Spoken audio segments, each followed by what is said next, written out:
ओ मन लागो मेरा यार।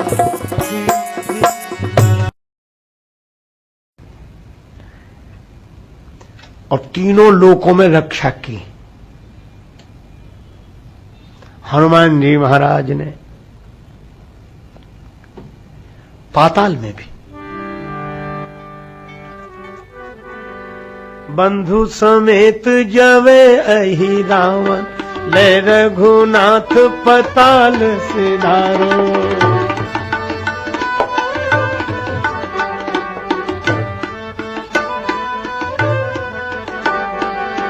देवी ही पूजी भली विधि सो, बलि देऊ सबे मिल मंत्र विचारो।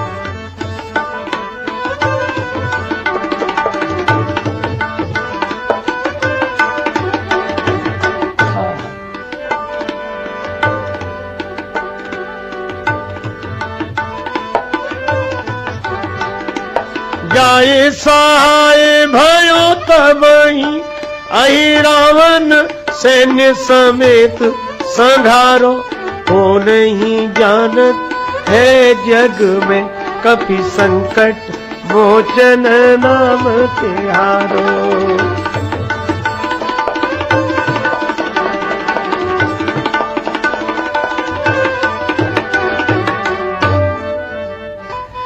देखो, आपको तीनों लोकों की घटनाएं सुनाऊं। बड़ी प्रसिद्ध घटना है। अहिरावण भगवान श्री राम और लक्ष्मण जी को पाताल में ले गए।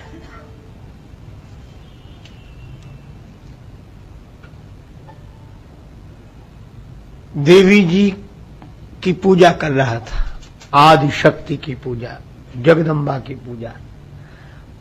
और शक्ति पूजा करते समय बलि चढ़ा रहा है श्री राम और श्री लक्ष्मण जी के।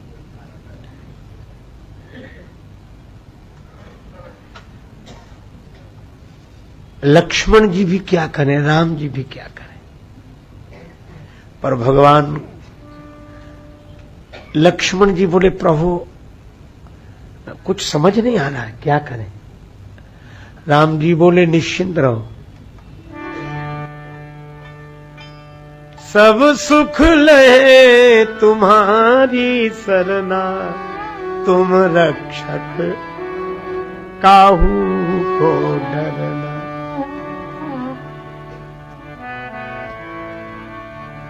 लक्ष्मण जी ने कहा, लेकिन हम लोग तो पाताल में हैं इस समय, और हनुमान जी यहां कहां, वो तो वहां होंगे। हनुमान जी तो वहां होंगे।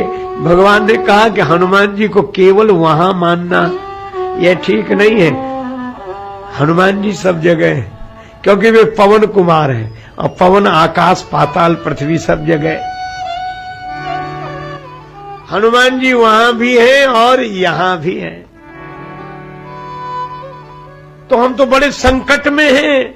भगवान बोले, संकट में हो तो संकट मोचन का स्मरण करो। को नहीं जानत है जग में, कभी संकट मोचन नाम त्यार। पैठी पताल तोरी जब, पाताल में प्रवेश कर गए हनुमान जी। और अहिरावण की पूजा ही पूरी नहीं हो पाई, अहिरावण ही पूरा हो गया। श्री राम और लक्ष्मण को लेकर आए। आहा, श्री राम इस घटना को कभी नहीं भूलते, कभी नहीं।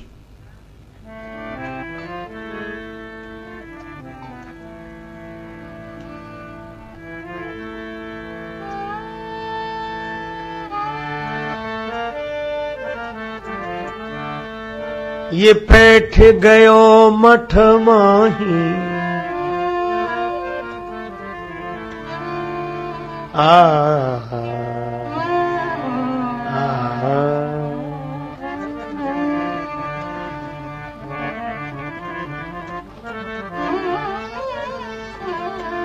जो भैया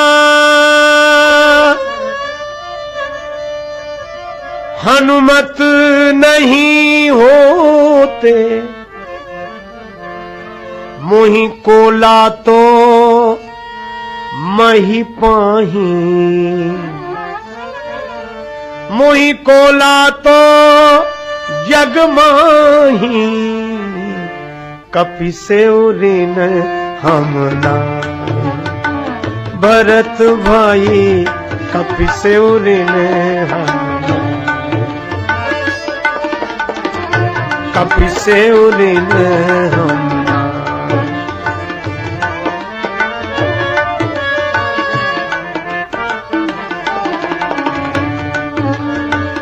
जो भैया हनुमत नहीं होते, हनुमत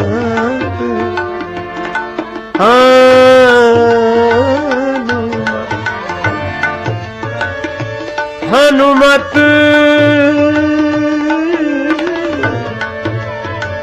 हनुमत नहीं होते,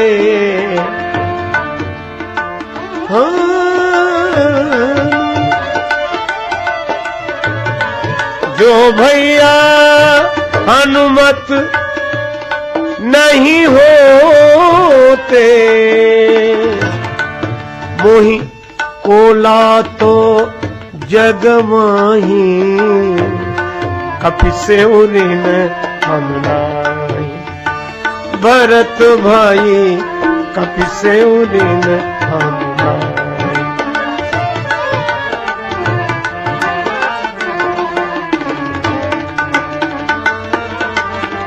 कपि से ऋण हम नाहि, ऋण हम नाहि, ऋण हम।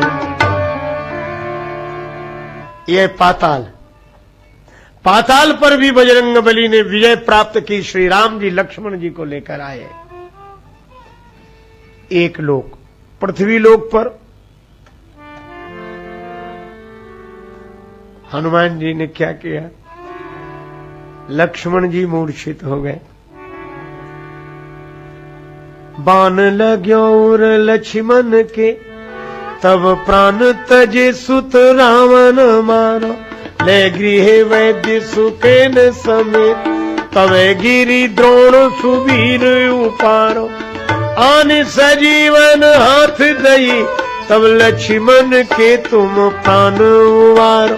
को नहीं जानत है जग में, कपि संकट मोचन नाम त्यारो।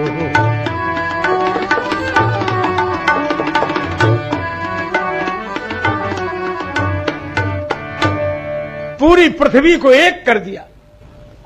कहां लंका और कहां उत्तराखंड। अच्छा, और हनुमान जी ने पृथ्वी पर अधिकार कैसे किया? जब पर्वत हाथ में लेकर श्री हनुमान जी चले, कवितावली में श्री तुलसीदास जी ने लिखा, परबत की नभ लीक लसी, कपियों धुकी धायो। इसका व्यवहारिक उदाहरण आज के ढंग से समझे। पंखे में 3 पंखड़ियां, सीलिंग फैन, और जब चलता है ऐसा एक आकार हो जाता है कि वे पंखड़ियां अलग होते हुए भी अलग दिखाई नहीं देती। उनके बीच का जो अंतराल है वह मिट जाता है, क्योंकि गति इतनी तेज होती है कि अंतराल का पता ही नहीं लगता। तो हनुमान जी इतनी तीव्र गति से चले कि उत्तराखंड से लेकर लंका तक उनकी गति के कारण एक लीक जैसे रेखा खिंच गई हो। परबत की नभ लीक लसी, कपियों धुकी धायो। और कितने वेग से गए, मारुत नंदन मारुत को, मन को खगराज को वेग ल जाएगा। हनुमान जी महाराज ने पहले तो पवन का वेग लज्जित किया, फिर मन का वेग लज्जित किया, और फिर गरुड़ का वेग लज्जित किया। ये पृथ्वी लोक की घटना। एक सज्जन बोले इसमें व्यतिक्रम हो गया है। हमने कहा कैसे? कहा कि ऐसे तो सुना जाता है कि पहले साधारण, फिर विशेष, फिर विशेषाधिक और अधिक। तो टॉप तो अंत में होता है, शिखर की बात आखिरी में कही जाती। पर ऐसा थोड़ा ही कि अच्छा और फिर सबसे अच्छा और अंत में बोले जो पहले अच्छा कहा था उससे कुछ अच्छा, तो ये तो क्रम बिगड़ गया। मन की गति तो सबसे अधिक होती है, पर तुलसीदास जी ने उपमा कैसे दी? मारुत नंदन मारुत को पवन का वेग लज्जित किया और फिर मन का वेग लज्जित किया और अंत में गरुड़ जी का वेग लज्जित किया। तो मन का वेग तो गरुड़ जी से भी अधिक होगा, पर उसको बीच में क्यों ना कहा, इसी को अंत में रखना चाहिए। तो उपमा का आनंद था कि पहले वायु का वेग लज्जित किया और फिर गरुड़ का वेग लज्जित, अंत में तो मन का वेग लज्जित कर दिया। ये बात ठीक लगती? हमने कहा बात तो आपकी सही है, पर इसको थोड़ा मनोवैज्ञानिक ढंग से सोचे। तुलसीदास जी महाराज ने लिखा वही ठीक है। कहा क्यों? यहां गति का वर्णन किया जा रहा है। आप ऐसे समझो जैसे रेलगाड़ी चली, तो जब शुरू में चलेगी तो कम तेज चलेगी और बीच में सबसे ज्यादा तेज चलेगी कि नहीं? बाद में उसे रुकना भी है कि नहीं? तो ऐसे थोड़ी कि रेलगाड़ी चली और फिर बीच में और फिर तो चली ही गई। ये कोई बात हुई?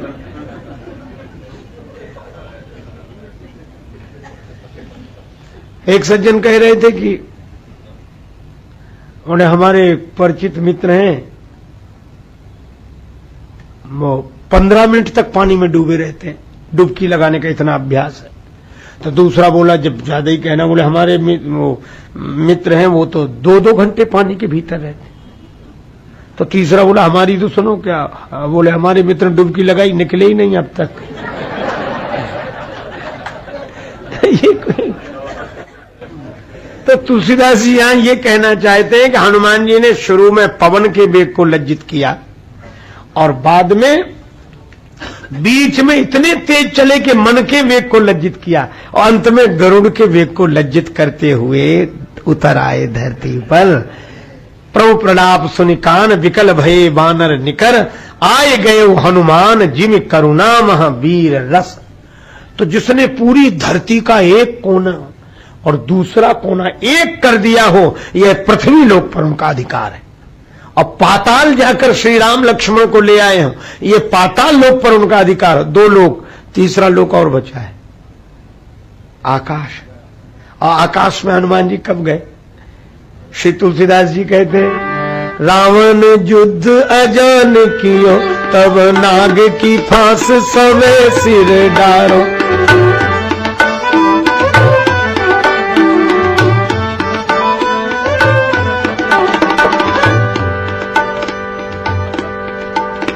देखी के त्रास भई सबको, यह संकट काहू सो जात नटा। आनी खगेश तवे हनुमान, बंधन काटी सुत्रास निवारो। वो नहीं जानत है जग में, कपि संकट मोच नाम तिहारो।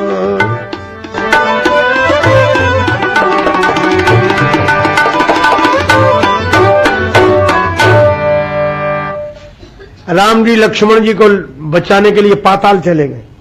लक्ष्मण जी को बचाने के लिए वैद्य को ले आए और संजीवनी बूटी ले आए, धरती के कोने एक कर दिए।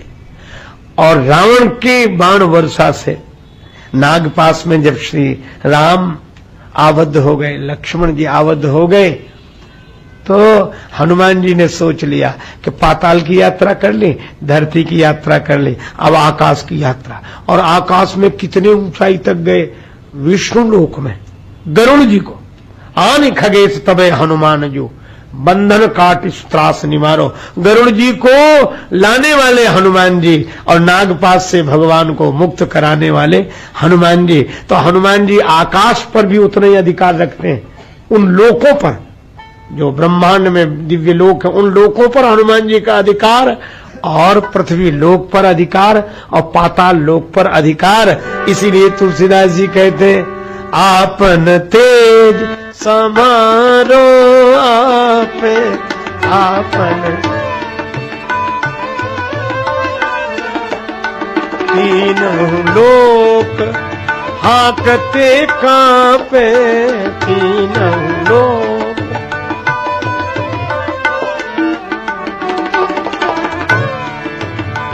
हाकते कांपे तीनों लोक।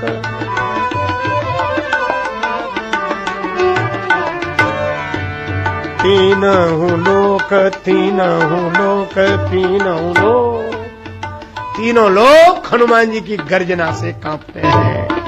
इसलिए हनुमान जी जैसे हनुमान जी, इनके तेज को कौन संभाल सके।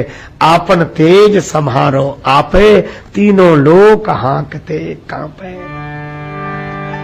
आगे बड़ी सुंदर बात, जो संकट दिखे तो हनुमान जी से प्रार्थना करें कि यह संकट आ गया है, दूर करो।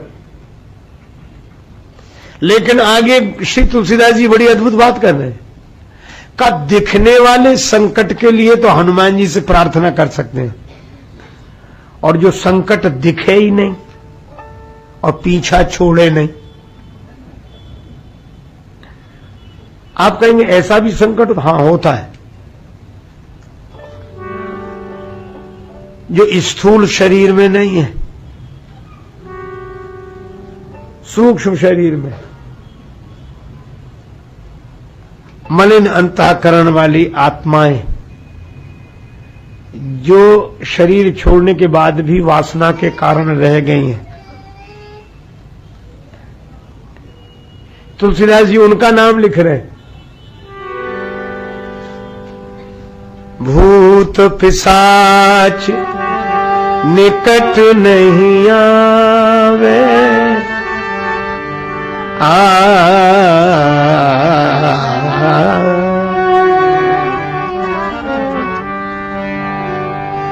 भूत प्रेत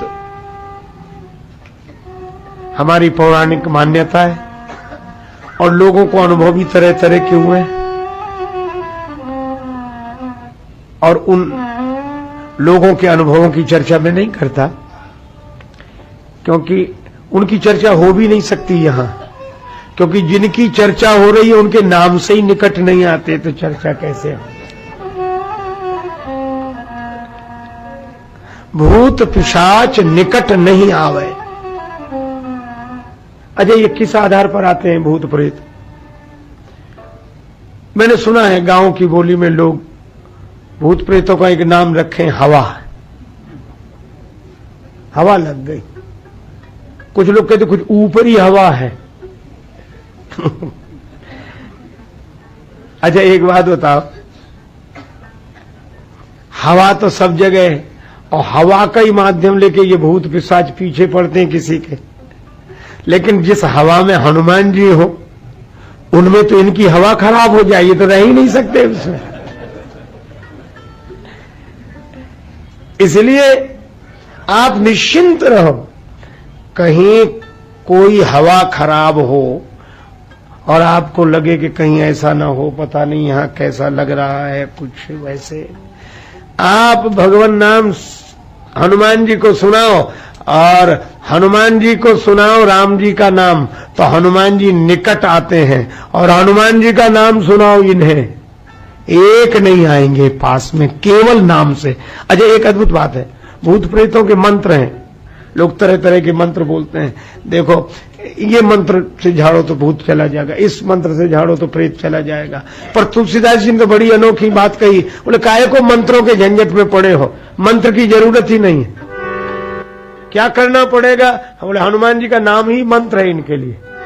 भूत पिशाच निकट नहीं आवे, महावीर जब नाम सुनावे।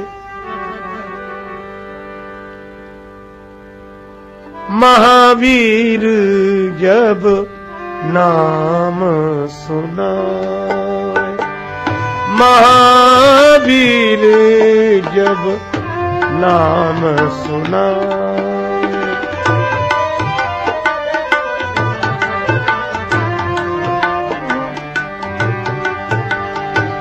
नाम नाम नाम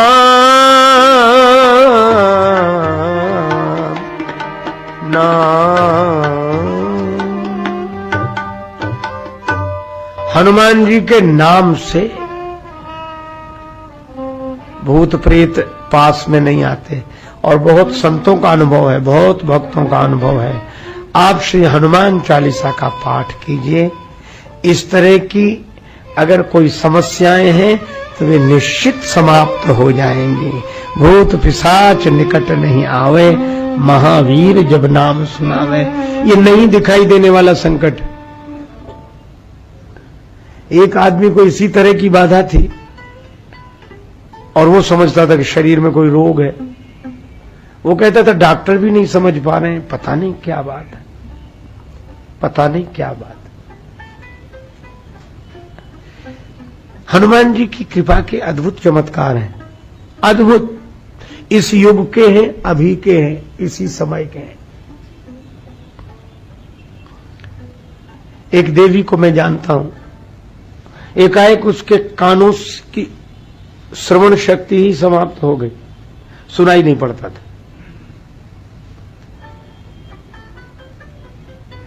मेरे परिचय में थी तो उन्होंने दिखाया वो डॉक्टरों को, किसी ने कहा कि दिल्ली दिखाओ। मैं स्वयं साक्षी हूं उस घटना का। दिल्ली के इतने बड़े आयुर्विज्ञान संस्थान में किसी को समझ, कितने परीक्षण हुए, कुछ नहीं, और सुनाई ना पड़े उसे। अंत में एक दूसरी आस्थावान देवी की सलाह पर उसे हनुमान जी के मंदिर में ले जाया गया और वहां सामान्य ढंग से पुजारी ने कहा कि 2-3 मंगल दर्शन कर लो। ये मेरे साथ घटी हुई घटना कुछ वर्षों की, ये सब लोग साक्षी हैं उसके। तो हनुमान जी के मंदिर पर जाने से वो जो कोप था किसी ऐसी अपवित्र आत्मा का, जिसकी वजह से श्रवण शक्ति चली गई थी, जो डॉक्टरों को भी रोग समझ में नहीं आ रहा था, वो हनुमान जी के मंदिर में जाने से ठीक हो गई। अब तक ठीक है वो, अभी है। और जब आवाज उसकी आई तो सबसे पहले उसने हमको ही फोन किया। जो ढोल नगाड़े बजाने से भी नहीं सुनाई पड़ता था जिसे,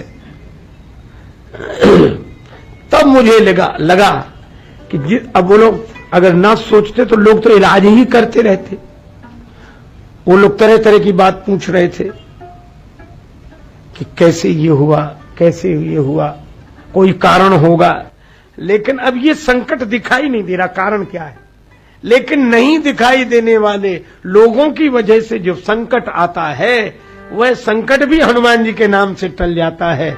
इसलिए भूत पिशाच निकट नहीं आवे, महावीर जब नाम सुनावे। और आगे का ना से रो हर सब पीरा, ना से रो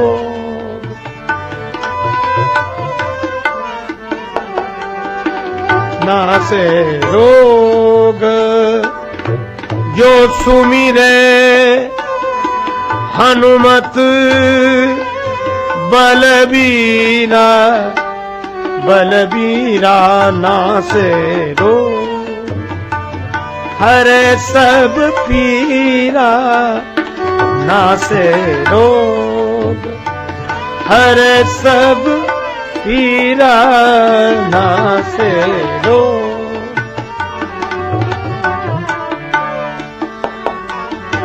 ना से रोग। यह भी बात आपको बता रहा हूं, भूत प्रेतों से निश्चिंत रहें, निर्द्वंद रहें, निडर रहें। हनुमान जी का नाम लें, इनका कोई कुप्रभाव आपके जीवन में नहीं होगा। जहां हनुमान चालीसा का पाठ होता वहां ये होते ही नहीं है। एक बात। दूसरी बात, ना से रोग, हरे सब पीरा। रोग चाहे दैहिक हो, दैविक हो, भौतिक हो, हनुमान जी मिटा देते। ना से रोग हरे सब पीरा, जपत निरंतर हनुमत वीरा।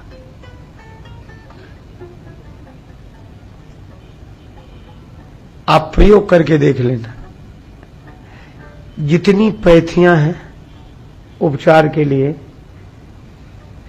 एलोपैथी, होम्योपैथी, है ना, मैं आपसे कहता हूं इन सब का तो उपचार जरूर करें, पर एक पैथी इसमें और जोड़ लें, हनुमत पैथी।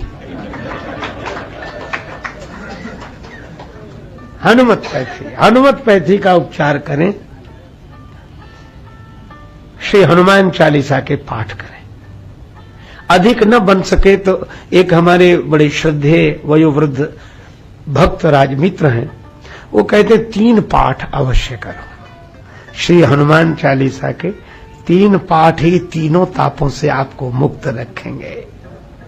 नासे रोग, और ऐसे ही नहीं कि एक रोग ठीक हो जाए दूसरा बना रहे। तुलसीदास जी कहते हैं नासे रोग हरे सब पीरा,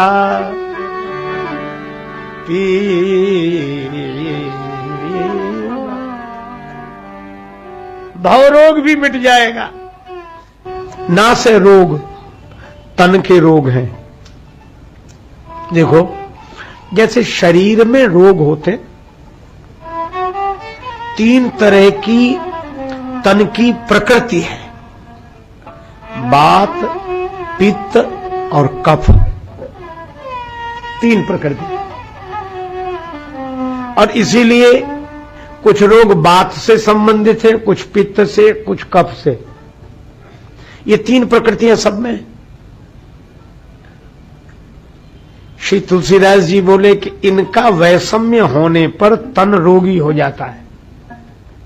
इसी तरह मन के भी रोग हैं, लेकिन हम लोग केवल तन के रोगों से परिचित हैं, मन के रोगों की पीड़ा का अनुभव तो करते हैं पर परिचित नहीं। जैसे किसी को सिर दर्द हो जाए, क्यों हो रहा है वो ये नहीं जानता, पर ये जानता है कि हो रहा है। इसी तरह मन के रोगों से जो दुखी होते हैं, आपने उन लोगों को देखा होगा, कई लोग मिलते हैं, मुझे भी मिलते हैं, आपको भी मिलते, कहते महाराज हम बहुत परेशान हैं, हम बहुत परेशान हैं। उनसे पूछो क्यों परेशान हो, तो कहते हमें खुद समझ में नहीं आता कि हम क्यों परेशान हैं। ऐसी कोई समस्या भी नहीं है, सब ठीक है, लेकिन हम बहुत परेशान रहते हैं। क्यों? ये मन के रोगों की पीड़ा का अनुभव कर रहे हैं, पर रोगों की पहचान नहीं। तो तुलसीदास जी ने कहा कि ये रोग सबको है।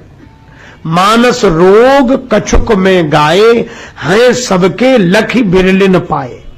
तो जैसे तन की 3 प्रकृतियां हैं, वात, पित्त और कफ, इसी तरह मन की भी 3 प्रकृतियां हैं। तुलसीदास जी ने लिखा काम, बात, कफ, लोभ,